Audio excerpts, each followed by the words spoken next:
இவன் கூடயும் என்னால் வாழ முடியல. இவனும் இவன் ஃபேமிலியும் ரொம்ப கிரிமினல் ஃபேமிலி.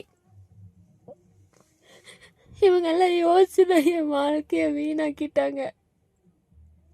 கணவர் வீட்டார் கொடுமையால் தமிழ்நாட்டையே உலுக்கிய புதுப்பெண் ரிதன்யாவின் தற்கொலையை தொடர்ந்து திருப்பூர் சப் கலெக்டர் அலுவலகத்தில் விசாரணை நடைபெற்று வரும் நிலையில் மகளை செக்ஸ் டார்ச்சர் செய்து தற்கொலைக்கு தூண்டி உள்ளதாக தாயும் தந்தையும் கண்ணீர் மல்க கூறினார்கள். திருப்பூர் மாவட்டம் அவினாசி கைகாட்டிப்புதூர் பகுதியை சேர்ந்த அண்ணாதுரை மகளான புதுப்பெண் ரிதன்யா தனது தந்தைக்கு வாட்ஸ்அப் மூலம் ஆடியோ பதிவுகள் அனுப்பிவிட்டு காரில் தற்கொலை செய்து கொண்ட சம்பவம் திருப்பூரில் அதிர்ச்சியையும் பரபரப்பையும் ஏற்படுத்தியுள்ளது. கணவர் கவின்குமார், மாமனார் ஈஸ்வரமூர்த்தி, மாமியார் சித்ராதேவி ஆகியோர் சேர்ந்து தன்னை கொடுமைப்படுத்தியதாகவும் கூறி ஆடியோ அனுப்பிவிட்டு தனது காரில் தற்கொலை செய்து கொண்டார். போலீஸ் ஆர்டிஓ விசாரணை நடந்து வரும் நிலையில் செய்தியாளர்களிடம் தாய் தந்தை கூறியதை பார்க்கலாம். அப்பா பேசுறேங்க. எப்படி சொல்ல முடியாத அளவுக்கு கஷ்டங்களை எப்படி சொல்றதுன்னு எனக்கு தெரியல. ஃபுல்லா இழந்துட்டேன். நல்லா விசாரிச்சுதான் கொடுத்தோம். நல்ல குடும்பம், நல்ல ஃபேமிலி. நாங்கள் அப்புறம் ஃபுல்லாக வந்து சொல்கிறப்போ நான் வந்து நல்ல ஃபேமிலி இப்படி எல்லாம் பண்ணுவாங்களான்னு ஃபுல்லாக ஒவ்வொன்றையும் சொல்லிகிட்டே இருப்பேன். நான் தான் அனுசரிச்சிருந்தாங்க. அவங்க அம்மாட்ட வந்து சொல்லி அழுதுருக்கேன். உங்கள்கிட்ட கூட சொல்ல முடியாத அளவுக்கு அத்தனை கஷ்டப்பண்ணிருக்காங்கம்மா. ஒரு ஃப்ரீடமே இல்லை. வீட்டுக்குள்ளே மெயின் கேட்டை பூட்டி வச்சிடறாங்க, காம்பவுண்ட் கேட்டை பூட்டி வச்சிடறாங்க. இதை பண்ணாத, அதை பண்ணாத, பூஜை ரூம் தீபம் போடாத, என்ன ஒவ்வொன்றுமே வந்து நான் சொல்கிறதான் கேட்கணும், உனக்கு தெரிஞ்செல்லாம் பண்ணக்கூடாது இப்படின்னு எல்லாம் மெண்டலாக டால்வி இருக்காங்க. அது கவின்குமார் வந்து பார்த்தீங்கன்னா பெரிய உடல் ரீதியாக மிகப்பெரிய துன்பங்களை கொடுத்துருக்காது. இந்த பிள்ளைனால என்கிட்ட சொல்ல முடியாமல் சொல்கிற விஷயத்தப்பா சொல்ல முடியாத விஷயத்த என்னப்பா பண்ணுறது. சரி சாமி வேண்டான்னு கொட்டாட இங்கேயே இருந்துருப்பீங்க. இந்த கேப்பில் வந்து மறுபடியும் 3 பேர் வந்து எல்லாம் பேசி சமாதானப்படுத்தி இந்த மாதிரி இனிமேல் இந்த தவறு நடக்காது, நாங்கள் பார்த்துக்குறேன், எங்கள் மகளாக பார்த்துக்கிறோன்னு சொல்லி கூட்டிகிட்டு போனதான் ஒரு வாரம் நிம்மதியாக இருந்திருப்போன்னு நினைக்கிறேன். அந்த ஒரு வாரம் எந்த பிரச்சனையும் சொல்லலை. ஒரு வாரம் கழிச்சு மறுபடியும் ஸ்டார்டிங் இதே மாதிரி பிரச்சனை. எங்ககிட்ட ஒரு மாதிரி நடிக்கிறாங்க, பிள்ளைகிட்ட ஒரு மாதிரி ரொம்ப டார்ச்சர் பண்ணுறாங்க, வெளியில் ஒரு மாதிரி பண்ணுறாங்க. பணம் என்னாச்சு, எங்கள் பையனுக்கு தொழில் செஞ்சு கொடுங்க, தொழில் அங்கெல்லாம் 100 கோடி ஒர்க் பண்ணி கொடுக்குறாங்க, நீங்கள் அதெல்லாம் பண்ணி கொடுக்க மாட்டீங்க. நகையெல்லாம் வந்து எங்கள் அப்பா அம்மாலாம் நான் என் கால் தூசுக்கு சொல்கிற மாதிரி செய்யலைன்னா நாங்கள் எப்போ கூட குடும்பம் தெரியுமா, அப்படி தெரியுமா, இப்படி தெரியுமா, அம்மா கூப்பிட்டு வச்சு நியூஸ் பேப்பர் படிக்க தெரியுமா, நியூஸ் பேப்பர் படிக்காமல் என்ன பண்ணுறா, 1 மாதம் நியூஸ் பேப்பர் வந்துருக்குது, நியூஸ் பேப்பராக படிக்கிறது இல்லை. குடும்ப வாழ்க்கை நடத்துறதுக்கும் நியூஸ் பேப்பருக்கு என்ன சம்மந்தம் சொல்லுங்கள். இப்படி எல்லாம் வந்து சம்மந்தம் இல்லாமல் கேள்வியில் கேட்டு டெய்லி 3 மணி நேரம் 2 மணி நேரம் நிற்க வச்சுக்குள்ளே கேள்வி கேட்குறது. ஸோ மாமனார் வந்து மருமகிட்ட கேட்கலாம், என் பையன் உங்கள்கிட்ட வேறு மாதிரி எதிர்பார்க்குற படுக்கையில் இதையெல்லாம் இன்னைக்கு நான் காதில் கேட்டு நான் அவசரோடு இருக்கிறேன். இதெல்லாம் தாக்கு பிடிக்க முடியாது. தப்பெல்லாம் எங்கிட்ட சொல்ல முடியாது. போய் சூசைட் பண்ணிட்டேன். எங்களுக்குள்ள போச்சு. அவங்களுக்கு என்ன எத்தனை நாள் உள்ள வந்துட்டு வெளியில் வந்துட்டு அவங்க வேலை பார்ப்பாங்க, அடுத்த வேலை பார்ப்பாங்க. ஆனால் எங்கள் பிள்ளைக்கு நடந்த மாதிரி உலகத்தில் எந்த பிள்ளைக்கு இந்த மாதிரி ஒரு கொடுமை நடக்கக்கூடாது. இது ஒரு முன்னுதாரணமாக இருக்கும். நீ இருக்கிற பெண்கள் அப்பாக்களுக்கெல்லாம் ஒரு நீதி கிடைக்கும். இதைத்தான் நான் வந்து தெரிவிச்சுக்கிறேன். சொல்லுங்கம்மா. ரொம்பவுமே துன்பப்படுத்தப்படுது. இது வரைக்குங்க ஒரு சராசரி மனுஷ குடும்ப பொண்ணுக பையன் கல்யாணம் வச்சா வாழ்றா. ஆனால் வாழ்கிறன்னு ஒரு முறை இருக்குது. ஆனால் வந்து ஒரு அரக்கம் வந்து மிருகங்கூட மிருகத்தை துன்புறுத்த மாதிரி பண்ணாது. வந்து ஒரு பெண்ணை அரக்கனாட்ட நடந்திருக்கா. பொண்ணை வந்து அவங்க மாமியாட்ட கூப்பிட்டு காமிச்சிக்கிறா. தாய் பார்க்கலாம், புருஷன் பார்க்கலாம், ஆனால் மாமியாட்ட கூப்பிட்டு காமிச்சிருக்காங்க பிள்ளை. அந்த பொண்ணு அந்த அம்மா என்ன பண்ணணும், தப்பான பையனை. ஆனால் அந்த பொண்ணே விடணும், தப்பான பையன் ஒரு பிள்ளைய நம்பி வீட்டுக்கு கூப்பிட்டு வரோம். அந்த பிள்ளைய பெற்றதாகிட்டேங்க சொல்ல அப்பா அம்மா சொன்னால் வேறு மாதிரி ஆயிடும். மாமியார்கிட்ட கூப்பிட்டு சொல்கிறாள்ல, அந்த மாமியை என்ன பண்ணுவோம், அந்த பையனை தண்டிக்கணுமா இல்லை திருத்தி அந்த பிள்ளைய இந்த கௌரவமாக நீ அரவணைச்சு கொண்டு போகணுமா இல்லையா? புருஷன் கைன்னு அந்த பிள்ளையை டாமினேட் பண்ணி மன ரீதி திட்டிகிட்டே இருந்தா புள்ள ஒழுக்கத்தில் தப்பா சிக்கனவாதி. எங்கள் பிள்ளை காடு கொடுத்துட்டோம். போய் 2 வருஷம் துணிமணி எங்காவது கேட்டுறா தங்கா, பணம் காசு கேட்டுறா தங்கா. அந்த குடும்பத்தை அனுசரித்து ஒரு வயனை வச்சுருக்குறாங்க. பண்பாக பணிவார். அந்த குடும்பத்தை மேலே கொண்டு வரவங்க கையில் இருக்குது. குடும்ப விஷயத்தை வெளியில் கொண்டு போயிடாத, அடுத்தவங்க வச்சு கேட்டுறாதுன்னு எல்லாம் சொல்லிட்டு அனுப்பியிருக்கோம். அந்த புள்ள சுயமாக இருக்கும்னு நினைக்கிற உள்ள அந்த பிள்ளைய அந்த பையன் ஐஏஎஸ் எழுதுறன்னு சொல்லி எல்லாமே ஏமாற்றுங்க. எல்லாம் பொய் சொல்லித்தான் பண்ணியிருக்கிறாங்க. அவள் சொன்னது அவங்க உறவுகள்லாம் நல்ல உறவாக எனக்கு தோணுதும்மா. அப்சியம்தானும் நல்லவங்க தான்ம்மா. ஆனால் இவங்க 3 பேருமா யாரா அந்த ஐயனாத்தாவோடய பேசக்கூட மாட்டாங்களாம். ஃபோன் நம்பர் யாரும் கொடுக்கூடாதுங்கிறாங்களா. ஏன் உங்கள்கிட்ட தப்பு இருந்தால் தான் நான் சொன்னேன், நீ அடுத்த தலைமுறை தாங்கா அத்தை மாமாட்ட சொல்லிடு. நீ நான் யார் சொல்லி தந்தாலும் கேட்கக்கூடிய பொண்ணு இல்லைன்னா இது என் குடும்பமும் ஆயிடுச்சு. இது நல்லதாக இருந்தாலும் நான் கெட்டதாக இருந்தாலும் நான் ஏற்று நடந்துக்குவேன் அப்படின்னு அத்தைட்டு சொல்லிடு. பயப்பட வேண்டாம்னு நான் அடுத்த தலைமுறை ஒன்றா போகணும் அப்படின்னு சொல்லி சாமி அப்படின்னு சொல்லுவேன். என் புள்ள அப்படியே கடைபிடிக்கக்கூடிய புள்ள. விளைக்கழுவுலாம், காய்கறி கட் பண்ணி தரலாம், எல்லாம் பண்ணலாம். ஆனால் சமையல்கிட்ட போகக்கூடாது. நம்ம செய்கிறத சாப்பிடுவோம். எங்களுக்கெல்லாம் உணவுக்கு ரொம்ப முக்கியத்துவம். குழந்தைய வாழ்றது குழந்தைகளுக்கு பார்த்து அப்புறம் அதுவும் அந்த பையனுக்கும் தெரியும். பையனை என் பையனாட்ட பார்த்தேன், என் மகனாட்ட பார்த்தேன். ஆனால் அந்த பையில சிரித்து வெளியில் எங்ககிட்ட நல்லபடியாக நடிச்சிட்டேன். பிள்ளை படால் சித்திரவதை பண்ணிட்டு கழுத்தறதுக்கோ கையெடுத்துக்கோ உங்கள் அப்பா அம்மா சொன்னா அப்படின்னு மிரட்டினா ஒரு பையனை வச்சுக்கிறாங்க. தவிர ஆசை மோசமாயிட்டா நம்மளை பிடிச்சிக்குமே, அப்பா அம்மா நாம்பி கொலைன்னு சொல்லி அனுப்பியிருக்கிறாங்களே, நம்ம என்ன பண்ணுறது. அந்த புல்லுக்குள்ளேயே போட்டு போயிருந்து 20 நாள்லேயே வந்துட்டாளுங்க. என்ன காரணம் எங்கிட்ட சொல்லலை. மாமியார் சொல்லிட்டேன். சரி அந்த பையன் பேசி சமாதானம் பண்ணி 1 மாதம் கழிச்சு மறுசாரத கட்டுறக்கு கூப்பிட்டு போகிறாங்க. 15ஆவது நாள் பௌர்ணமி அன்னைக்கு குழந்தையும் போயிட்டு அவங்க அம்மா வீட்டுக்கு போயிட்டு அங்கே போயிட்டு அந்த அன்னைக்கு பாட்டுங்க வேண்டாம் சாமி பாட்டுங்க எனக்கு கூப்பிடாத பிள்ளைய நினச்சத பண்ணிடுவோம். அவங்க என்ன நினைக்கிறாங்க அது காசு நாங்கள் சரி போட்டிருக்கிறோம். என்ன செலவோ அது பாகுதி. ஆனால் அவங்க சௌரியத்துக்கு எல்லாம் நடந்தது. மண்டபம் சமையல் எல்லாம் எவ்வளோ டாமினேட் தெரியுங்க. அப்பாவே எனக்கு பயந்தேன். ஆனால் இவர் என்னன்னா கிருஷ்ணன் ஐயா நல்லா வராமல் அவர் வளர்ப்பாமல் அந்த பையன் பயப்படாத பையன் நல்ல பையனாக இருந்தால் போதும். அந்த பிள்ளை பையனை செலுத்தாமல் பார்க்குறதா நீ கவலைப்படாது சரி நம்ம உள்ள நல்லா இருக்க பையன் நல்ல பையனாக விசாரிச்சு வைக்கும்போதெல்லாம் சொல்கிறாங்க அப்படின்னு. நானும் அந்த நம்பிக்கை அந்த பையனை அத்தேன்ட்டு வந்தது நான் நம்பிட்டேன். கேஷ்லாம் இருக்குது நம்ம உடம்புலேருந்து பழகு நம்மளும் அந்த பையனை ஃபேஸ் கொடுக்கணும். நம்ம வீடு உணரும் அதே உணர்வு அந்த பிள்ளைக்கு அங்கே கொடுக்கணுமா இல்லையா. அந்த பிள்ளைய 2.5 லட்ச ரூபா ஒரு சாமியோட மாட்டிக்கிறாங்களாமா. அந்த பிள்ளை எங்கள் வீட்டில் அணையாதையே எப்பவுமே இருந்துட்டு இருக்குது. தீபம் போடக்கூடாதாமா, ஊதுபத்தி அனுப்புகிறாங்க, சாம்பிராணி அனுப்புகிறாங்க. இப்படிமா சாமி வாசம் செய்யும். இந்த ஆளுக்கு எப்பவுமே பெட்ரூமில் இருந்துட்டு பயங்கர காய்க்கிறான். கையை காலை கட்டி போட்டு என்னென்னமோ பண்ணியிருக்கிறான். வேற மிருகமாக நடந்திருக்கிறாரு. சொல்லக்கூடாது. நம்ம பிள்ளைக்கு 1க்கும் வர முடியாமல் 2க்கும் வர முடியாமல் கஷ்டங்களையாக இருந்துச்சு.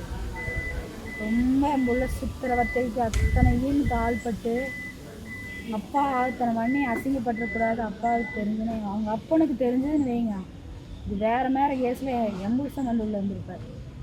ஏன்னா பிள்ளைன்னா உயிராக இருந்த பிள்ளைய என்னென்ன சித்திரவதை பண்ணும் அது பொறுத்து பார்த்துட்டு இப்போவுமே 5 மணி நேரம் நிற்க வச்சு ஒரு மாமனார் மருமகளை திட்டுறது எதுக்கு பேசணும். அவன்தால் கூட்டு போய் கம்பல் பண்ணி ஒரு துணி எடுத்துட்டானா. இவன் வேண்டான்னு சொல்லியிருக்கா. அதுக்கு அவன் எடுத்தா உனக்கு வா எங்கே போச்சு, நீ ஆடம்பரத்துக்கு ஆசைப்படுறியா, காசு வேணுமானா எங்கெல்லாம் காசு காய வந்தா உனக்கு சொத்து பத்து பார்த்து கட்டல சாமி நல்ல குடும்பம்னு சொன்னாங்க. எவ்வளோ எங்கே இருக்குதுன்னு நாங்கள் விசாரிக்கல தாங்க. ஆனால் எங்கள் சொத்து என்ன ஏதுங்கிறது இப்போ என் கேட்டால் கையெழுத்து போட்டு தருவியா, அப்பா கேட்டால் போட்டு தருவியான்னு கேட்கறது. அவன் 100 கோடி ரூபா போட்டு பிஸ்னஸ் வச்சு கொடுத்துருக்குறேன் அப்படிங்கிற இந்த பையன் கேட்கு. நாங்கள் அதை யதார்த்தமாக நினச்சிட்டேன். பிஸ்னஸ் வச்சுட்டா அங்கே மாமா எனக்கு எது வேணும் அப்படின்னு கேட்டங்காட்டி அதையுமே நாங்கள் யோசிச்சுட்டு இருந்தோம். சரி கட்டி கொடுத்தாச்சு, அது நம்ம வீட்டு பையன் ஆகிடுது. பிஸ்னஸ் வச்சு தரல ஒரு என் பிள்ளைய ஒரு 6 மாதத்துக்கு சந்தோஷம். எங்கேயுமே வீட்டு போகலப்பா. அந்த பிள்ளைய கல்யாணம் வச்சு நான் எத்தனை ஆசை கனவெல்லாம் இருக்குது அந்த பிள்ளைக்கு.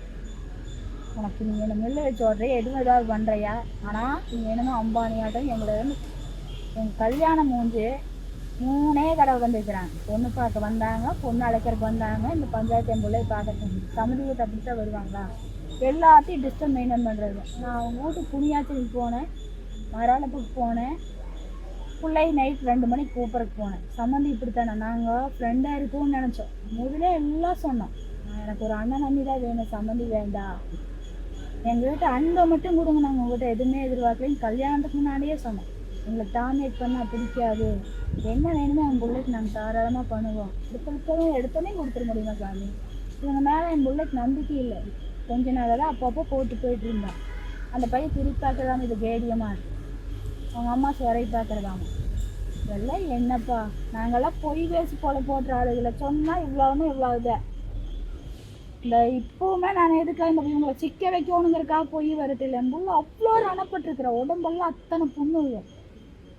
அந்த பையனை வராத உன்னை பார்த்த ப்ரெஷர் ஏறுது என் பிள்ளைக்கு, என் பிள்ளைக்கு கொஞ்சம் ரிலாக்ஸாக கொடுப்பா அப்படின்னா அவன் கேட்கவே மாட்டான். நினச்சா வந்துடும், அவங்க நினச்சது பண்ணிடும். அந்த பிள்ளை என்ன நினைக்கிறான், அந்த ஆள் வந்து என்னங்கிறான், இப்போ நாங்கள் கால் 2-6 ஆகுமாம்மா, பையன் தானேன்றதப்பெல்லாம் பையன் வேலை செய்யன்னு கேட்கக்கூடாதாம்மா, எனக்கு இது வாங்கிட்டாங்க அது வாங்கிட்டாங்க நீங்கள் அப்படி இதுன்னு சொல்கிறத கேட்கக்கூடாதாம்மா, என் பையன்கிட்ட நீ எதிர்பார்க்கக்கூடாதுன்னா அது பொண்டாட்டி எது கட்டி வச்ச நீ பையனை திருக்கிறத நல்ல தாய் தந்தைக்கு அழகு. பையன் சும்மா இருந்தானா வெளியில் போயிட்டு வான்னு சொல்லி வளர்த்தோம். பையனை ஒரு பெட்ரூம்லேயே வச்சா அவன் மிருகமாக வாங்கி நிற்கிற. ஒருவேளை இவனே சொல்கிறானேன்னு எனக்கு உள்ளகிட்ட வந்து என் பையன் வேறு மாதிரி உங்ககிட்ட எதிர்பார்க்குறான்னு சொன்னான். ஒரு மாமாரி கேட்க வேண்டி அது சொல்லு தம்பி, எனக்கு புரியலாதாங்க. என் பிள்ளைய நானே கண்ணறிஞ்சு கொண்டு போய் நல்லவன் நம்பி கொண்டு போய் 3 மாதத்துக்கு காவு கொடுத்துட்டேன். இல்லை ஒரு சாவரனே அவங்ககிட்ட ஒரு இன்ட்ரெஸ்ட் கொடுக்கவே இல்லைம்மா. அம்மா நான் அவங்ககிட்ட டைவர்ஸ்க்கு அப்ளை பண்ணுறேன் கேட்குறேன், கொடுக்க மாட்டேன்னா நீ இது எல்லாம் சொல்லிடுவேன் போட அப்படின்னா கண்டிப்பாக கையெழுத்து போட்டுருவேன், நான் அவங்ககிட்ட விடுதலை வாங்கிட்டு வந்துடணும்மா, நான் நிம்மதியாக இருக்கிறேன் அப்படின்னு. தங்க நான் இது தெரியாதனமா என்னன்ட்டேன்னா என் பிள்ளை ஒன்றும் தெரியும். தங்க இவன் பிடிக்கல, நான் 1 வருஷம் கழிச்சு ஏதாவது பார்த்து பண்ணான்னு என்ன கேட்குறா. நான் என்ன நாயாம்மா, நாயிடாம இது இல்லைன்னா இதுன்னு போவேன் வயிற்றுல பிறந்துட்டு இன்னொருத்தனை கட்ட போவனா? நீ வந்த நல்லவனா கெட்டவனா? என் வாழ்க்கையில் நீ எந்த ஆம்பளையும் இல்லை. நான் நிறையா நல்லா செய்யறதுக்கு பிறந்திருக்கேன்னு என்னமோ. என் தம்பி இருக்கிற தம்பி பார்த்துட்டு நான் நிறைய நல்லா பொறுத்தாரு இந்த ஏறினாலும் எதுக்கு இந்த முடிவு எடுத்தேன்னே தெரியலிங்க. கடைசியாக அவங்க சொந்தத்துலேருந்து வந்து கூப்பிட்டு நாகராஜுங்கிற ஒருத்தர் கூட பேசினோம். அவங்க மேலே இவளுக்கு கொஞ்சம் ஒரு மரியாதை, கோயிலுக்கு போயிட்டு வர பெரியப்பா வரிப்பானா எல்லாம் கேட்டார், எல்லாம் சொன்னார். கடைசியாக இதெல்லாம் இருக்கிறதா பிரிஞ்சு போனால் அவங்க அப்பா அம்மாவெல்லாம் வெளியில் வரவங்கெல்லாம் கேவலமாக பார்ப்பாங்க. உங்கள் அப்பாவெல்லாம் யாரும் மதிக்க மாட்டாங்க. உங்கள் அம்மா அப்பாவெல்லாம் வெளியில் தலை காட்ட முடியாதுன்னு சொன்னோன்னே பயந்துட்டாலே என்னமோ. அவள் வந்து ஒன்னாரு கல்யாணம் அவள் ஐடியாவிலே இல்லை. ஒன்னாரு கல்யாணம் பண்ணுறதால அசிங்கம் இல்லையான்னு அவகிட்டே சொன்னாங்க. அந்த பிள்ளை அதெல்லாம் புழுங்கிடுச்சு. நான் அவர் நல்ல நோக்கத்தில் சொல்லியிருப்பார், அதைத்தான் நான் அப்படி நினச்சிட்டேன். பிள்ளை சேர்ந்து வாட்டுன்னு நான் சொல்லியிருப்பாருன்னு அப்படி நினச்சிட்டேன். அந்த வார்த்தையை அவள் எப்படி எடுத்துக்கிட்டாலும் எனக்கு புரியல.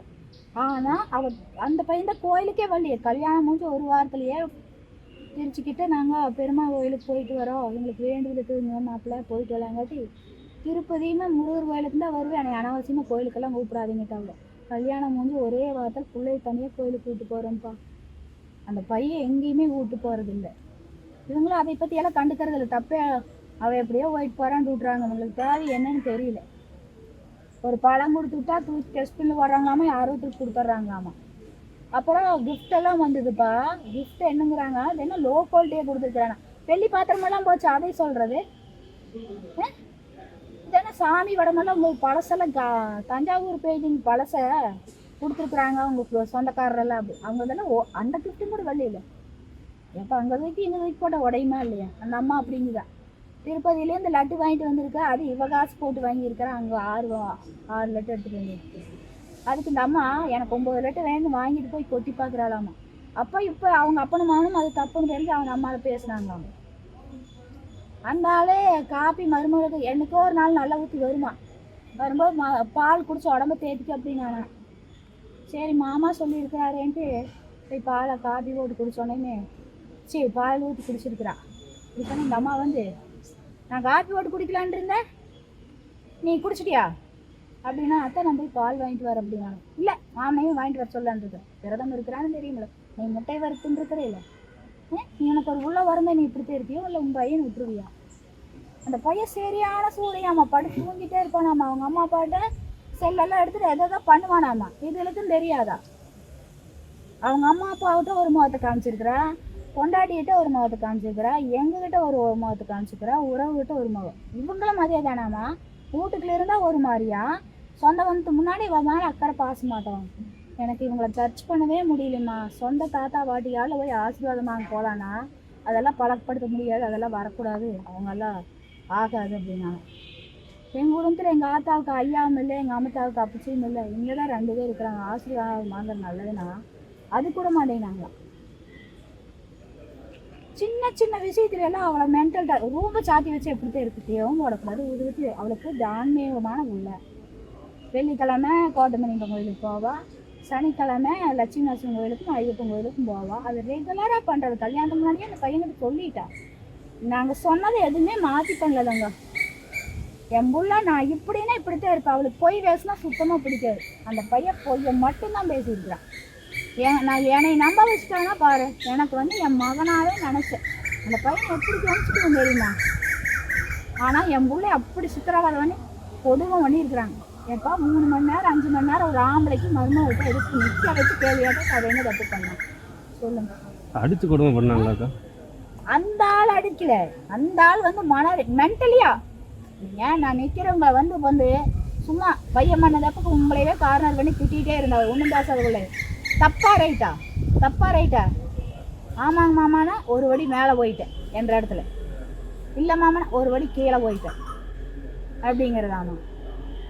அந்த பிள்ளைய அப்புறம் நகையெல்லாம் அவ்வளோ ஓட்டு வந்தது எங்கள் அண்ணன் காமிக்கவே இல்லை. எங்களெல்லாம் எல்லாத்தையும் காமிப்போம். அப்படி நகையெல்லாம் பேசியிருந்தீங்களா? எத்தனை பவுன் போடுறேன், என்ன பண்ணுறேன்னு? நகை போடுறேன்னு தான் பேச்சு. அவங்க நான் புரோக்கர்கிட்ட சொன்னோம் 300 பவுன் போடுறோம் அப்படின்னு சொன்னோம். அவங்களுமே இந்த பவுன் போடுறேன்னு சொன்னானே. ஆனால் கேட்குறவங்களுக்கு பொண்ணு கொடுக்க மாட்டோம், இவ்வளோ பவுன் போடுன்னு சொல்கிறவங்களுக்கு பொண்ணு கொடுக்க மாட்டோம், ஆனால் இந்த கெப்பாசிட்டியில் இருக்கிறோம் அப்படின்னு. அப்புறம் கொண்டு வந்து கொடுத்தாங்க. சரி போடுறோன்னா எடுத்துட்டா.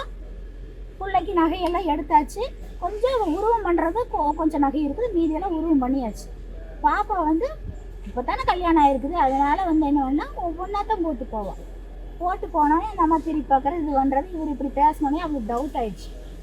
இவங்க என்ன இப்படி பண்ணுறாங்க, இவங்க நம்மளை அன்பாகவும் நடத்த மாட்டேங்கிறாங்க, இவங்களை நம்பி எல்லாத்தையும் கொண்டு போய் வச்சா நம்மளை சேஃப் இல்லை. நம்ம போக பார்த்துட்டு அப்புறம் கொண்டு போகிறதா இல்லை நம்ம தனியாக கொண்டு போய் லாக்கரில் செட் பண்ணிக்கலாமா அப்படின்ட்டு இருந்திருக்கிறான். நான்லாம் எல்லாத்தையும் கிஃப்ட்டும் அப்படிட்டா. கிஃப்ட்டுன்னு ஒரு பிரச்சனை வேண்டாம். எனக்கு 2 குழந்தைங்க. என் பையனுக்கு வந்தோடனே என் பையனுக்கு கொடுக்குறேன், பிள்ளைக்கு தானே கொடுக்குறோங்க. நம்ம பண்ணுறது நமக்கு குழந்தைகளுக்கு தானே சாமி. நான் அதெல்லாம் என்றது அவங்க விஷயத்தில் நான் நினைக்கவே இல்லை தங்க. எடுத்து கொடுக்குறேன், அதே அத்தனை லட்டம் அந்த அம்மா சொல்லுது. அந்த பிள்ளைக்கு எவ்வளோ மனசு வந்திருக்கு. அந்த பாத்திரமே நீங்கள் வீட்டுலையே அத்தானே வீட்டை அரேஞ்ச் பண்ணேன்னா என் ட்ரெஸ்ஸுக்கு பண்ணாதான் எனக்கு சரியாக இருக்குது, எல்லாம் பண்ணக்கூடாது. பெட்ரூமில் 3 நாள் கூடி பண்ணி வச்சுருக்கேன். ஆனால் நான் ஒன்றுமே பண்ண மாட்டாப்லையா. தூங்க வேண்டியது பிள்ளைய எனி டைம் டார்ச்சரா. உடம்புல ஏதாவது காயமெல்லாம் இருந்துச்சுங்களாக்கா? ஆமாம், அவள் உடம்புல நான் வரும்போது இருந்தது. அந்த கடைசி இந்த